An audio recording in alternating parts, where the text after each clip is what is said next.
Well, howdy everybody. How's everybody doing today? This is your friendly neighborhood Chef Shade Tree coming at you. Well, I'm back on these two Mustangs here. Uh, the black Mustang's covered up right now because it rained yesterday, or last night, I should say. So I just covered it up so it wouldn't get dirty again. But I'll probably uncover it tomorrow. But I got a line of vehicles here. I got this truck here with the trailer backed up to the Explorer, to the trailer over there. I got the Black Dakota back up front here because I did something in it. Yeah, I'm moving stuff around here. But anyways, I want to show you what else I did over here. Over here. You see there's a bush over there, so let's go over there and check it out. Okay, let's talk about this bush. As you can see, I planted a bush here. It was grown out of the side of this dirt hill right here. And I had to I want to move this dirt hill. So I transplanted this bush. Not for sure exactly what the kind of bush is, but I kind of looked at it a little bit closer and did a Google search on it, and I've come up with a honeysuckle. Yes, honeysuckle. A honeysuckle bush. And they say these are quite evasive. This is an evasive bush. You see little berries on it right there. So, what I'm thinking is this is a honeysuckle. And this bush was, it was just about this tall this spring. And it's grown to that. So, one person told me to transplant it before it got too big.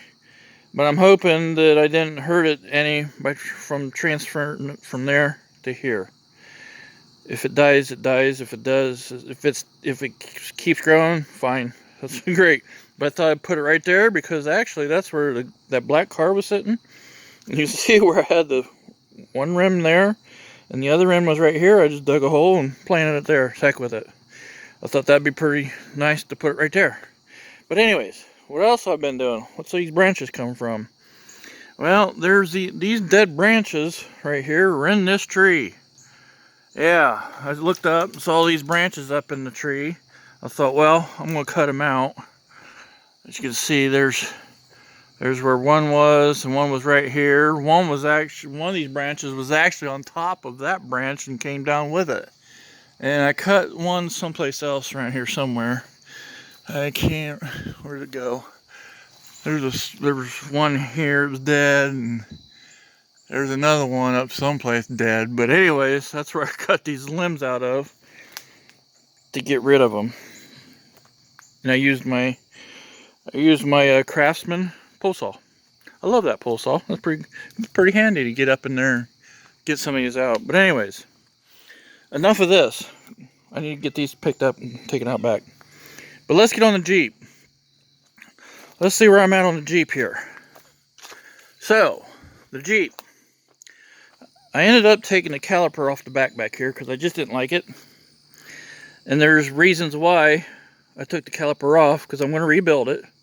I've already got seals. I already got seal for it, from rebuilding the other side. So I thought, what the heck, I'll go ahead, take it off, take it apart, see if I can save the piston out, which I did. I saved the piston out of it. What I did was I took the brake pads out of it and used brake hydraulic pressure, pressed the brake pedal to push the piston out so I can get it out. So I'll show you the reasons why I decided to go ahead and rebuild it.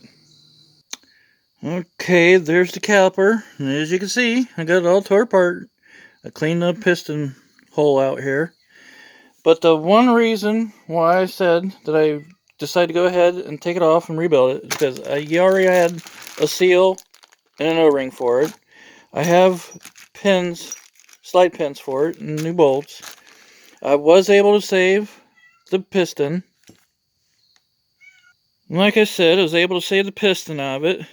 Had a little bit of grime on it, but that's the reason why I got long fingernails, so I can take my fingernail. I just went across here. There's like I don't know, there was like rust, something or other on here. You can see the scratches on it from where it was at, but it's smooth now. So I'm not going to worry about that too much. The piston's going to be good. Save the piston. Had seal for it and stuff, but the reason why I really actually took it off is because, as you can see here, this seal had a rip in it. That rip was already there, so that was one of the reasons why I went ahead and decided to go ahead and take it off.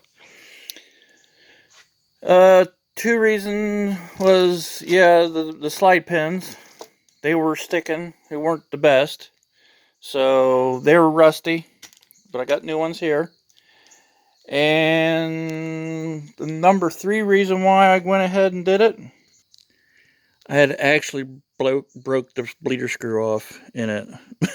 So, yeah, that's another reason why I just went ahead. Remember the bleeder screw I had in my shipment here last week? Well, that's the bleeder screw goes in here, so that's the reason why I got a extra bleeder screw, because I broke this one off. So I got to dig that out real quick before I go ahead and get this thing rebuilt. So anyways, that's where I'm at with it. Gotta get this out, get it rebuilt. So I'll get back with you later. Well, I guess I should show you how I'm getting this thing out. I got this screw extractor here, or bolt extractor, whatever you want to call it. This is a KD screw extractor set, number 720. KD, made in USA. There you go. You can tell what drill size to use, but anyways, use the KD tool extractor, and that's what I'm using. And look at there, it is coming out.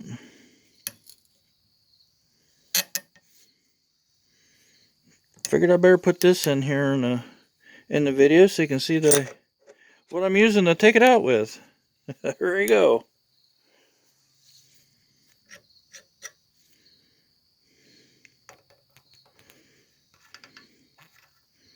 There it is. It's out. KD Tools. KD. There. That's out. That's done. So I got that out.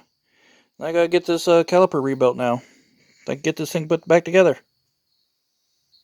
Okay, like I did before in rebuilding these calipers, I've got the rubber O-ring in there. Now what you want to do is coat it with some brake fluid. So I got the brake fluid here. I'm going to coat it with some brake fluid, like so. You just want a little light coating, just so you can make the piston slide down a little bit easier on it. Get that coated. Now you can put the seal in real quick and get that going. There's the seal. Goes in here. I'm going to take care and put that in. So I'm going to get a big socket put in there. Get that drove in there. Well, there we go. Got it in. What I did was I took a flat piece of steel, round steel.